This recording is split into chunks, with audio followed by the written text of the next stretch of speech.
സ്വർഗസ്ഥനായ ഞങ്ങളുടെ പിതാവേ, അങ്ങയുടെ നാമം പൂജിതമാകണമേ. അങ്ങയുടെ രാജ്യം വരേണമേ. അങ്ങയുടെ തിരുമനസ് സ്വർഗത്തിലെ പോലെ ഭൂമിയിലുമാകണമേ. അന്നു വേണ്ടുന്ന ആഹാരം ഇന്ന് ഞങ്ങൾക്ക് തരണമേ. ഞങ്ങളോട് തെറ്റ് ചെയ്യുന്നവരോട് ഞങ്ങൾ ക്ഷമിക്കുന്നത് പോലെ ഞങ്ങളുടെ തെറ്റുകൾ ഞങ്ങളോടും ക്ഷമിക്കണമേ. ഞങ്ങളെ പ്രലോഭനത്തിൽ ഉൾപ്പെടുത്തരുത്, തിന്മയിൽ നിന്നും ഞങ്ങളെ രക്ഷിക്കണമേ. ആമേൻ. നന്മ നിറഞ്ഞ മറിയമേ, സുസ്തി, കർത്താവ് അങ്ങയോടുകൂടെ സ്ത്രീകളിൽ അങ്ങ് അനുഗ്രഹിക്കപ്പെട്ടവളാകുന്നു.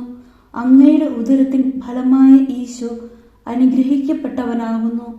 പരിശുദ്ധ മറിയമേ, തമ്പുരാന്റെ അമ്മേ, പാപികളായ ഞങ്ങൾക്ക് വേണ്ടി ഇപ്പോഴും ഞങ്ങളുടെ മരണസമയത്തും തമ്പുരാനോട് അപേക്ഷിക്കണമേ. ആമേൻ.